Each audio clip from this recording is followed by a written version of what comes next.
Welcome to If the Public Only Knew, the show that pulls back the curtain on what it really takes to build and lead a business. Host Gary Cinderbrandt sits down with some of today's most dynamic CEOs, founders, and leaders to dig into their origin stories, hard-earned lessons, and the missteps that nearly derailed it all. These are unfiltered, no-hype conversations designed to inspire, challenge, and fuel your own journey. Now here's your host, Gary Cinderbrandt.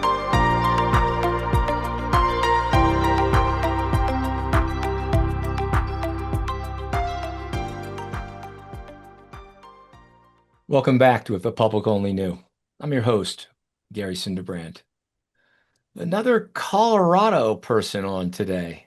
So we spent a few minutes before we started talking about some of the places that we both know around the Boulder area. And I think that once you spend any time out here, it's kind of hard to leave.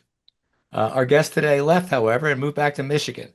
So we can't hold that against him. Dr. Kevin Mays is an executive coach, leader, and I think somewhat of a gypsy.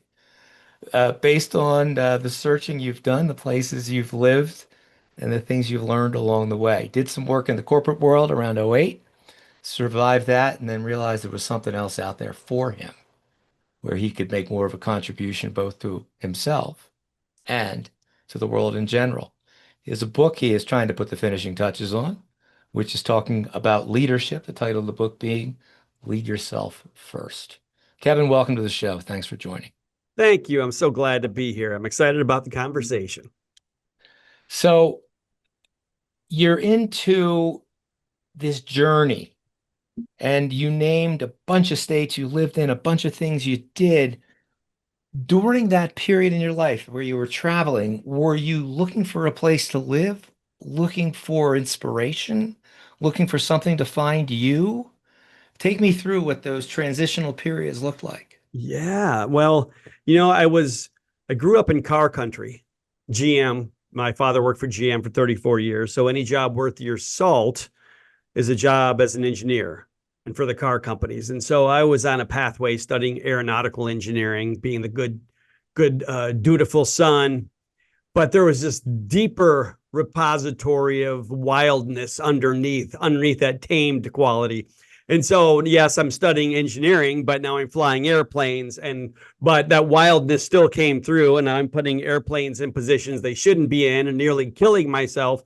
And I remember this one particular situation where I recovered from the spin in a Cessna and came out with my heart up in my throat, pumping, and this realization that it wasn't the career path for me. I landed the airplane, sold my car, bought a motorcycle, and drove across the country. And I remember I drove through Colorado up to Wyoming, up to the corner of the Pacific Northwest, and then turned south down the Pacific Coast Highway, all the way through Washington, all the way through Oregon. And I got just outside of Carmel, and my motorcycle broke down. I ran completely out of money. I didn't know anybody for 2,000 miles. And it was that moment as I'm sitting on the shore, and I had this little pup tent, and I was sitting in that pup tent looking out over the shore in this complete moment of dark despair, wondering what on earth I got myself into and what I was going to do. And as I sat there, I remember sitting for quite a while silently. And I wasn't completely out of money. I had about $4.37. Sitting next to me on the sleeping bag in this tent, and I'm looking out over the ocean, and off in the distance, there was a gentle rain, and I saw this little bolt of lightning. It must have been 10 miles away on the ocean. And in that moment, it's like something cracked open inside of me, and this cognitive shift happened, and I recognized that I have nothing to lose. And I just recognized the sheer audacity of the moment. In that moment, it was all up to me. There was no excuses, no one to fall back on. I could either fall down in the ditch and die or make something amazing happen. It was all up to me. And it was amazing, Gary. It was like the blinders kind of got ripped off. There was nothing else except the moment that I was in. And the moment was suddenly like things started to happen that I can't really explain in my life. It defies logic. But I ended up in a very short period of time living in a house over the ocean with a hot tub on the backside of Pebble Beach golf course. Just things started to happen. When we get, and that was a big learning for me, when you get out of the day-to-day grind and actually pick your head up, the universe is infinite. It's miraculous, and it's much bigger than our logic. So for me, that kind of grounded me in a really deep belief in how the world works, how the universe works, and ultimately put me on my path to understand how consciousness works. And that's so much of the work I get to do now with executives, is to understand, that's the title of the book. Before you lead others, you have to lead yourself. To truly be an executive, to be an entrepreneur, the game is up here. It's understanding your own consciousness, your own cognition, and becoming a master of that. Because with your thoughts, you create the world, and anything is possible if you only know how to manage your thinking. I completely agree. And there's a lot of scientific literature that backs that up. When you're talking about, you're going on this sojourn, if you will, your brain is absorbing enormous amounts of information, but you're not actively processing it towards any outcome. And the outcome can be anything. It can be completely irrational. It doesn't have to be, and you don't have to have it all figured out. But your brain needs a focus. It's just how it sets up. It's got the system in your head called the reticular activation system, or the RAS, which can only process about 11 bits of information at a time. And the problem is your brain takes in 40 million bits of information every second. So when you had that aha moment, I like to think of it, a term I heard called the power of the possible. When you realize this is up to you. You're not going to be a victim. You're not going to point your fingers at anybody else. What you do or don't do with your life is a series of decisions you make. When you had that recognition back then, and it started to form to get you more into the material world, what was your first move after that? How did you go from that $4.37 to a house and a hot tub? Well, it's interesting because I think about that reticular activating system. For me, it's always the pathway is about getting your RAS, your RAS, getting your ass in gear, right? I love that. Great. And that was the work. But so what is it? It's just framework. And I recognize that the power in what you're talking about, when you believe the world is a certain way, that's what you see. So I remember recently, years ago now, I wanted a red Jeep, right? I'm like, I'm going to get myself a red Jeep Wrangler. Oh my God, what did I start seeing everywhere? Every red Jeep Wrangler. Oh my goodness gracious. And so it's like, where'd they come from? They're suddenly here. In fact, it was funny. We lived back in North Carolina like 10 years ago. Somebody asked me, where is the Chick-fil-A by my house? Chick-fil-A. I'm like, I don't know anything about Chick-fil-A. There is no Chick-fil-A. Now, I'm a vegetarian of 30 years. The closest business to my house was Chick-fil-A. I had driven by that restaurant 100 times and never seen it. The reticular activating system. So There I am now. I'm on the California coast, and this is how brazen the system is in our mind. I'm there, broke down on the coast, trying to fix my motorcycle to at least get into town. And this woman in her truck stops. She was going from Big Sur to go shopping in Carmel. And she stopped to ask if I needed help. Now, you think about that neuroprogramming. When I'm 3 years old, my brain is forming 1 million neural connections a minute. I learned to be independent, to not need help, to be strong, to be stoic, to be dependable. So she stops and says, "Can I help you?" And what do I say? "Oh, no, I'm fine. Don't worry. I've got it." Ridiculous, right? I'm living out these deeper patterns are driving how I show up. And for me, it's so amazing. Most of us think we're operating out of a place of free will. And the reality is there's deeply ingrained patterns that are driving us more than we know. And the emotion around that, the feeling, we stay in our comfort zone. And that's what happened on the coast. There was no comfort zone to stay in. And so with this wide open sense, it became very uninspiring what actually happened. It's just a series of meeting people. Just like, it's so funny too, when you're in that position, when you're driving across the country by yourself on a motorcycle, everybody you meet becomes your new best friend.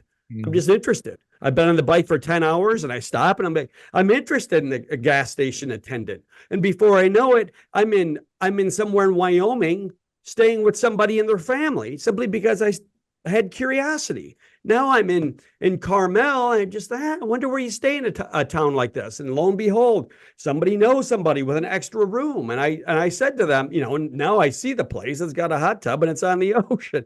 And I said, well, here's my story. I don't have any money. After I looked at the place, it was so interesting how it went down. I found the place. I stumbled into it. They said, hey, if you want to move in, we have a room for you. You just pay when you move in. I said, well, here's the story. I don't have any money. My motorcycle's broke down. I'm out of money. What'd they say? Don't worry. I trust you. You move in. When you get the money, you pay then. I mean, the universe just kind of showed up. It's really interesting. I told the woman no, just to add a little nuance to the story because it goes deeper and deeper. I told her no. She went into town then to get groceries. I don't need help. She comes back an hour later. I'm still in the same place by the side of the road. But now she's got another guy following her on a motorcycle, and they have boards in the back of the truck. Wow. So she says, at least we'll get you into town because I'm in the middle of nowhere on the Pacific Coast Highway. So we load the bike up into the back of the truck. I sit in the back of the truck and hold it. She goes really slow up the road, 5 miles up. Now we're unloading the motorcycle from the back of the truck. This is how the universe works, right? And she had 2 boards. I'm lowering one bike on one board and I'm walking down the other. And they're back there helping me hold everything. Well, when the gravity shifted from the back of the truck onto the board, the truck lifted a little bit and the short board I was standing on fell. Uh-oh. So now I dropped 2 feet to the ground, and I have never witnessed anything like this because I just don't know how to explain it. People came that I never even knew were around. Like people were watching, and suddenly I had all these people surrounding me to help. Now I never lost my balance, and suddenly, I dropped 2 feet, but kept it going down the back of the truck. But I was like, man, there's angels around. How did this happen? Where did all these people come from? Lo and behold, I never lost my balance, but now here I am, at least in town. And this kind woman had $20. She bought a piece of coffee cake, some coffee, handed it to me, and the change. Now I have a total of $21.43. Again, okay, now what do I do? And lo and behold, there's somebody at the gas station. Oh, you need a place? Here, talk to this guy. And pretty soon, when you're open and receptive, right? It's like so many executives and entrepreneurs. The issue is their cup is full. And so there's no room to put more in. I work with so many founders of companies. I call it founder syndrome. They know everything. It's their baby. They raised it up and now they bring the best and brightest onto their team, but then they don't utilize their strengths. They proceed to tell them. In fact, I work with one guy, brilliant founder, brought 4-star generals onto his leadership team of his tech company, and then proceeded to tell the 4-star generals exactly what to do and how to do it, to the extent that they were saying, what do you have me here for? And they jumped ship. I'm used to being a leader, not being told what to do. Either you want me here to bring my gift or not. And I think that this is what so many humans suffer from, is that this expertise becomes a closed quality, that we don't allow ourselves to be curious and we don't allow ourselves to grow and evolve. In fact, it's kind of like our society is based on, you go to school, you spend your whole life learning, and then you're done. And then you just kind of go on this pathway of doing the same thing the rest of your life. And I think there's a lot of missed potential because of it. So stepping into the void is the power for me. I think I would agree with that, despite the fact that on that Cessna 152, there's a little plaque that says, not approved for aerobatics. It's right there. And I know it was on that plane because they stick them on all of them. And you're like, how to hell with this thing. Yes. I used to fly a Cirrus where the only approved recovery from a spin, pull the parachute. Oh, no kidding. Yeah. I mean, I had spin training, but pull the chute. The plane spun just fine. Anyway, so I look at that and I think in terms of risk. Mm-hmm. Obviously, doing a non-standard maneuver in an airplane that's not certified for aerobatics is one type of risk. Getting on that bike, had you driven motorcycles before you bought the bike? I bought, that was the first bike I ever owned. I'd been on the back of my dad's when I was a kid. So we had done every year GM shut down for 2 weeks, and he Yeah. decided, because he worked in GM, he said, well, you got a bike, and he and I would take little trips around the country. So it was brilliant. Yes, I'd never driven my own, but I grew up kind of on the back of his a couple of years in a row. What kind of bike did you buy? I had a Honda 750 Super Sport, 1979. So a bit of a rocket. Well, it was interesting. In 1979, it was, four-cylinder. It was more of a workhorse is the way I thought it, because I would drive that thing anywhere. I remember going out through Utah on complete 2 tracks over the mountain range on a trail. I would go anywhere of that thing. And I put 80,000 miles on that motorcycle, back and forth across. Once I did it once, I'm like, man, I can go anywhere. I went to every state on that bike, just about, back and forth. So when we think about the term risk, you will have a different definition of it than most. Yeah. Not to surprise your bushwhacking, give me the shortest definition you can of the word risk. It's really interesting because I don't even have a definition of risk. I feel like the way I've lived my life is exactly, I step into it. I step into the thing that most people would be cautious about. So what is my definition of risk? Risk is, I'm going to say something bombastic, right? It's slowing down needlessly, because what the heck, the plane made it. I think that's actually, Kevin, I think that's actually pretty good. Because your life, and I think your success, exemplifies risk. If you look in the dictionary, it's like 6 words. It's risk represents a possibility of loss, damage, or injury. End of story, period. Coming from the financial world, you ask 10 financial advisors to define risk. None of them are going to get it right. It's just not there. It's a possibility. But on the other side of that possibility is something else, is opportunity, is the opportunity to win. What a balance. Most people live their lives in a methodology that avoids uncertainty, avoids risk.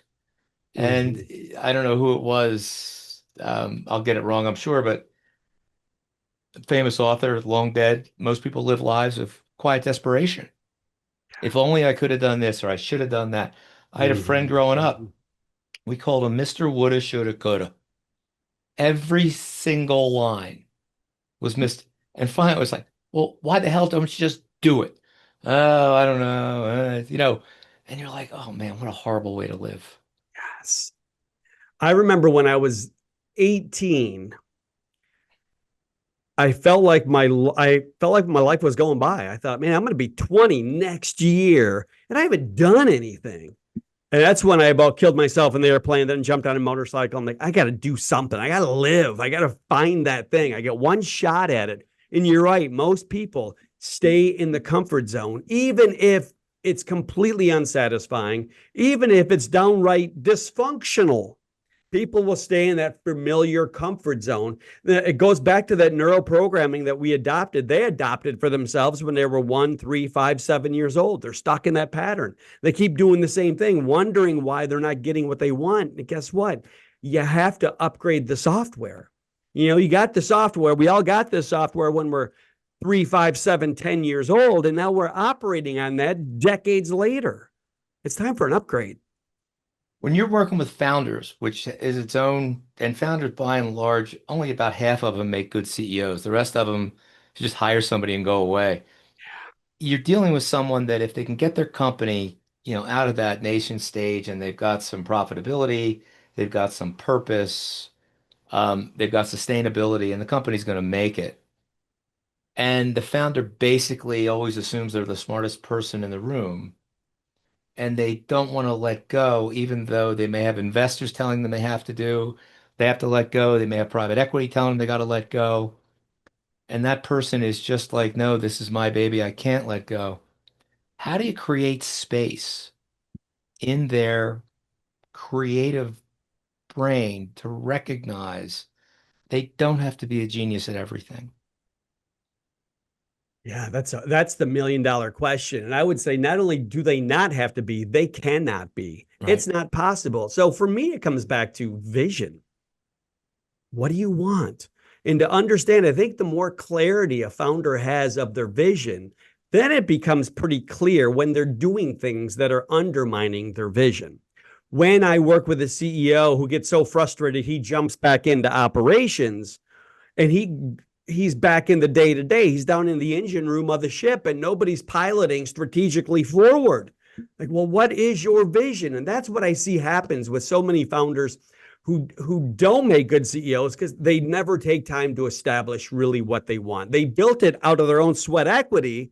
And so they keep doing the same thing. And they are trying to move this business from a mom and pop place into something that's really a legit business that's even maybe franchisable or replicatable or at least sellable, that it works without them. And unless they have clarity of that vision, then it's hard for them to see that their behavior is undercutting the business's success. So how do you get there? I mean, how do you do it? Do you ask them to give tell me 5 years, no matter how ridiculous it sounds, where do you want to be? What are you going to look like? Who, what, when, where, and how? That's part of it. But I mean, I think it's even bigger than the business, right? It's their life. It's their family. How's your relationship with your wife and your kids? Do you see your kids? Do you have the life you want? Ultimately, your business is there to provide for you. Are you a slave to it, or is it working for you? What do you want? You get to write the script. You get to write the narrative. How do you want to write it? Because right now, what would your wife say if I talked to her? What I can tell you what your president says. The president says you go around and you talk to people and nobody knows what end is up. There's not clarity of the vision. This is consistent. This is founder syndrome 101. There's not consistent of the vision. I ask it down to the operations team, where are we going? And everybody does this. They point different directions. There's no consistency. There's the conversation, the communication's not streamlined, because when the owner walks in, regardless if they say nothing, everybody snaps to attention. He's the ultimate paternal figure. And so I love it. And helping a founder see that regardless, even if they don't say anything, they become the screen upon which everybody projects their authority issues. The way we learned how to relate to authority when we were 1 year old, our survival needs were getting met. We learned how to relate to authority figures, and now here we are, 35 years old. The authority figure walks in, and we project all that stuff on them. And there's this thing I called executive amplitude. Everything the executive does gets greatly expanded. And so you have all that going on in the dynamic. And then you have the founder who is just frustrated. So they are going to do it themselves. And they're down in the engine room, can't figure out why they keep getting stuck on a shoal. And there's nobody in the pilot house strategically lining forward. So, it's really, really clear. Like, okay, if you want to keep doing what you're doing, great. You don't need anybody to help you be stuck on the shoal. If you want to scale, and you want to create a legacy for your family and for your community, then there's a different pathway. You must change for the business to change. So one of the things I think would apply in your business, and you've probably done it, also applies in mine. I spent a lot of time training financial advisors, primarily at Merrill Lynch, and I was an active advisor at the time. And I didn't talk about how to make money in the markets. I talked about how to craft books of clients that you were in love with, the people that you really cared for.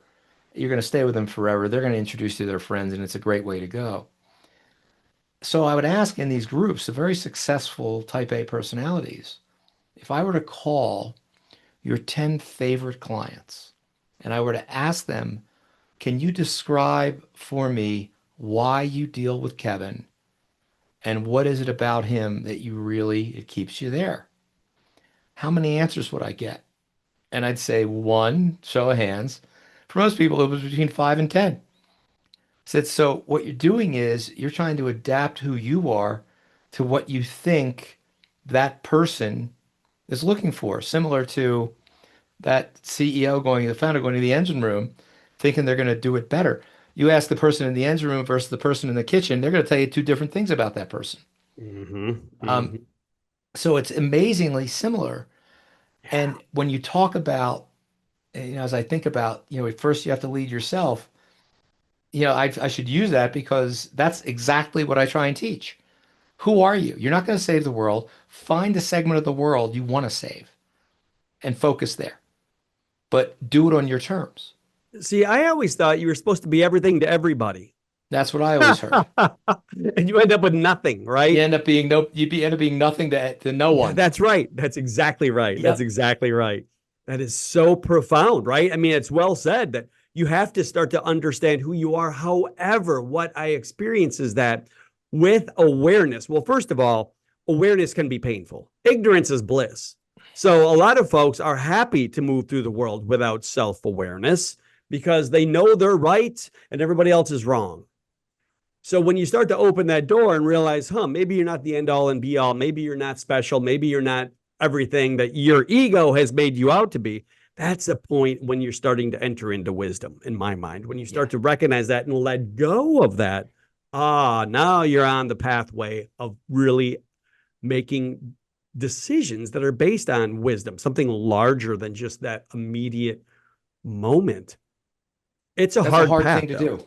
It is because you've got to take all of your experiences and you've got to be brave enough to honestly reflect on them in a space that may not feel really safe. Yeah. And that's where the wisdom can arise from. I do a lot of work with large teams where we'll have a couple of senior advisors. I have one I spoke with earlier today, um, from Michigan, in fact. Um, Two senior advisors in their mid 50s. They're running about $1 billion, which is a nice chunk of change. They're doing a significant amount of business. They're taking home, two of them are taking home significant seven-figure incomes. And when I start to look at what they're doing and they're contemplating hiring me and they say, well, what is it we're going to figure out? I said, I'm going to figure out what makes you happy and what represents a liability. I was, what are you talking about? Because you've got, let's say, 300 households you're responsible for. My guess is there are about 100 of them that give you about 95% of your happiness and probably a commensurate amount of income. And there's another 150. Some of them may have a lot of money. You just don't like them. You're not talking to them. Yeah, but they're not really bothering us. Yeah, what are they saying about you when they're not bothering you to their friends?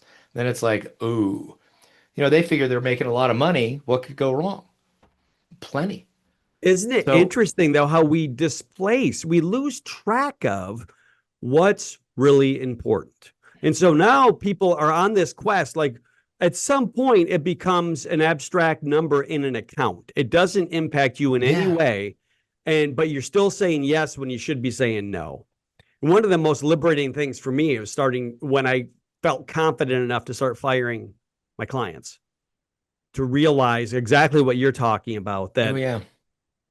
because when you're working with these people, it is underneath it all. It's like, it's not desperation, but why not craft it the way you want? You can go so much deeper and be so much more impactful with folks who are a fit, folks who you like to work with, that feed your soul. I remember having some clients that I had so much anxiety every time I went to see them, and I was with them for a long time. And finally, when it came to an end, it was like, I felt lighter. And now, yes, a chunk of my income was gone, and I was so joyous to lose that chunk of income. And guess what? It filled itself with the right people very quickly. But I was holding that psychological space for this thing that I didn't want and didn't feed me. And as much as anything, that's the thing, I think, to kind of protect ourselves, protect that, create that boundary of what feeds us. Did you ever consider the possibility of being able to, before you sign with that client, pre-identify whether there would be sufficient lines of alignment to make a difference? It's interesting. As I get older, I do that. When I was younger, no, right? You want business. You get a livelihood to earn. And then it becomes a loss of what the purpose is. And this is the same thing I see with founders, right? They start the business from nothing and they grow it and they're successful and they become so singularly focused on the number and the growth, and they lose sight of, wait a minute, what's the whole game for? I'm going to die. Yeah. I'm just focused on, great, I got a $8 million revenue this year. Well, brilliant. Okay. But you're on your second wife and your kids don't talk to you and you're empty and alone inside. You're trying to fill a hole by just stuffing it with money. And money is not even a thing. It's a concept. I mean, it should provide opportunity. What's the opportunity we really want? What's the vision? How about a loving family? How about opportunity to travel and pay for your kids' school? And yeah, But at some point, we're going to walk through the door, right? We're Yeah. all going through the same door together at our time. Is that the thing we're going to look back and say, man, I worked hard. I was in the So office wouldn't late. it I made be, a lot of wouldn't it money. be, wouldn't it be cool? Not saying that making the money is a bad thing, but wouldn't it be cool if you could find out or figure out ahead of time, talk about leading yourself, but really kind of do a deep dive into yourself through a series of, let's call it dispositive questions, things that would eliminate or add. So it could kind of break you down into, and I'm a big fan of Carl Jung. Anybody that knows me will tell you that, one of the 12 archetypes. And then with that, looking at clients you may take, being able to work through, let's say, your own self-analysis, your own analysis of everything you've ever done on the web using a little bit of AI magic, and then research that client you might go after and find out where those lines of alignment are. Where do we cross over? And doing the same thing on that person, looking at their profession, which is going to have its own archetypical characteristics, looking at their socials, looking at their outside interests. And it might come in and say, Kevin, you don't want this guy even a little bit because you are over here and he is, you can't even see him. He's so far away. But there's somebody over there you haven't looked at that you probably ought to talk to Mm-hmm. that's associated with him. Think about the concept of being able to do that ahead of time.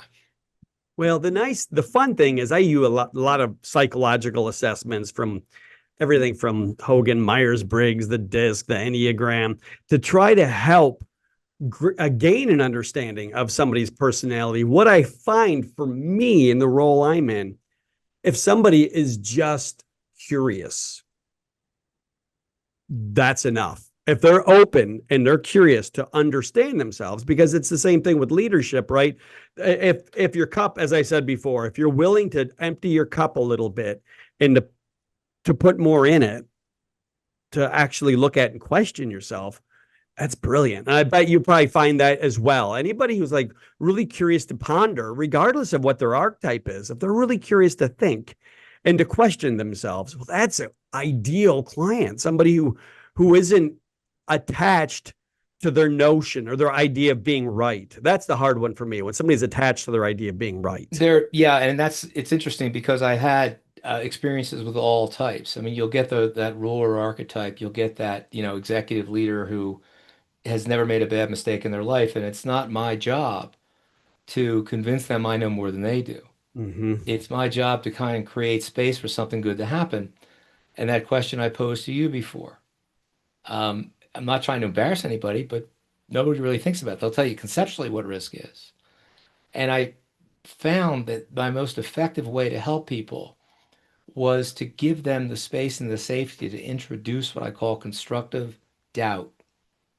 Not trying to hurt them, but I want to ask some obvious questions that I want them to really think about and give me answers that are precise.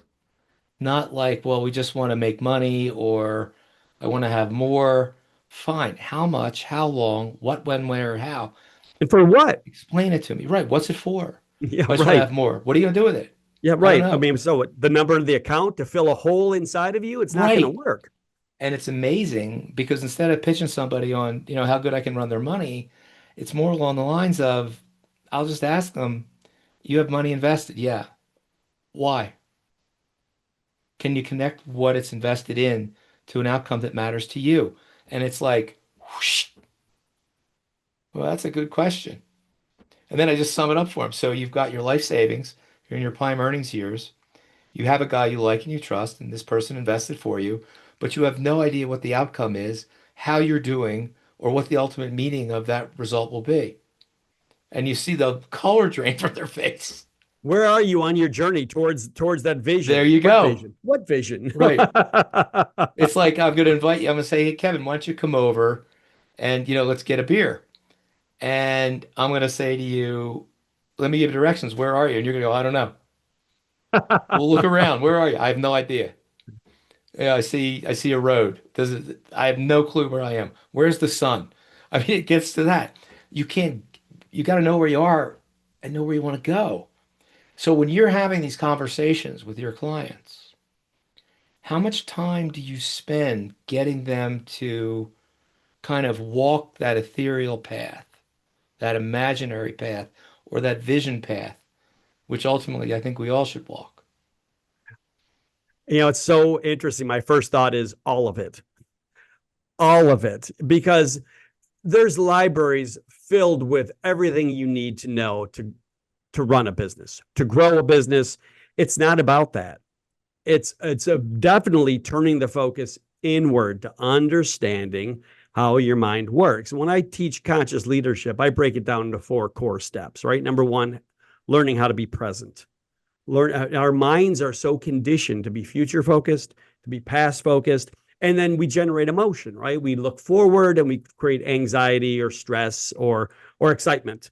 Either way, it's a conditional emotion we create for ourselves, and we end up making then emotionally driven decisions based on this fantasy that we're creating in our mind. Similarly, looking past, right? We create guilt, regret, shame, whatever the thing is, anger, and we make decisions out of that. Okay, but that's all just fantasy in our mind. So learning how to really control our attention to be here and now, that's the platform, be present. From there to be aware, right? To be self-aware and to understand that there is this deeper framework, a cognitive framework that we adopted early on. We came into the world with a kind of without the software. We had the hardware, we had a brain, but our mind wasn't formed.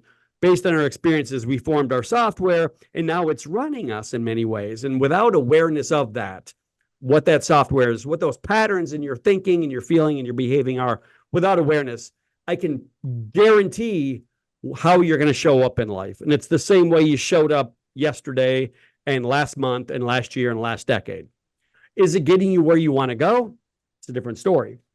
So from presence to awareness, then I look at intention. Intention is about not being reactive, about being purposeful, and not letting the way you feel or what you think in the past dictate how you show up, but instead having choice. And then the final piece of, choice, okay, what directs it? That's vision. So it's got to be, your intention has to be aligned with your vision. And you have to have some kind of clarity of it.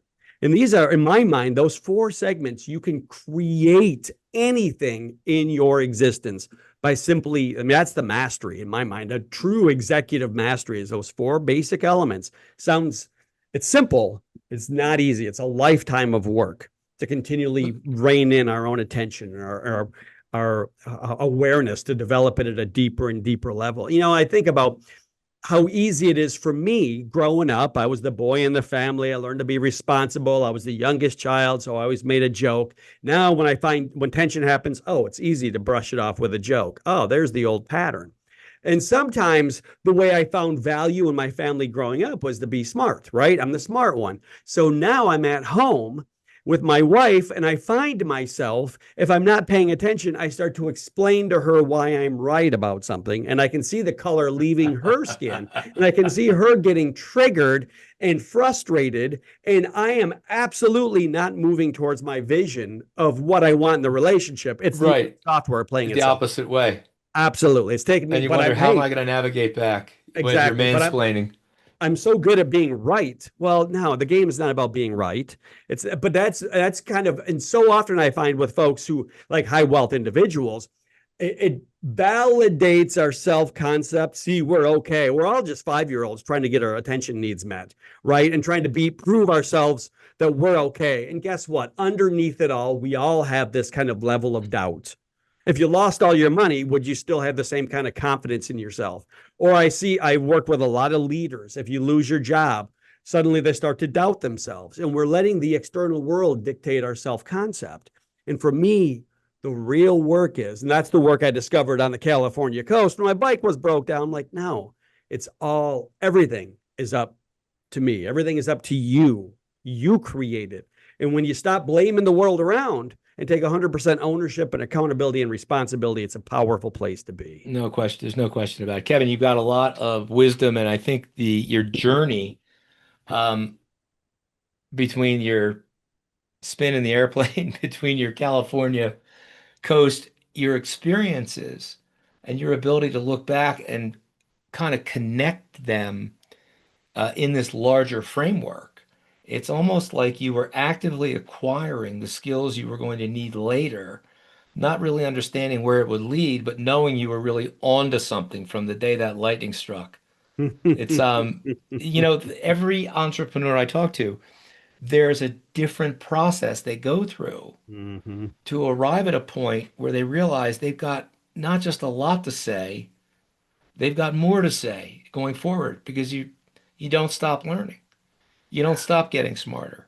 And if Mm-hmm. you can get that feedback by making somebody else's lot in life better, I think that's a pretty noble way to live. Thank you so much for joining today. It has been such a pleasure, Gary. I've loved the time. Thank you. And man, if we have another opportunity, we'll sit down and talk some more over a beer, That maybe. that would be wonderful. Come back to Colorado. It's where you belong. That's right. That's right.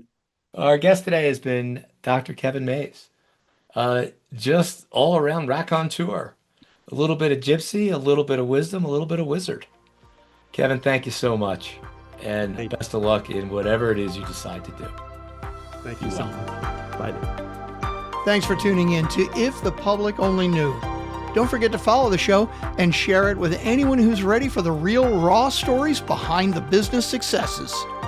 Join Gary next time for another powerful conversation that will leave you inspired and ready to take action.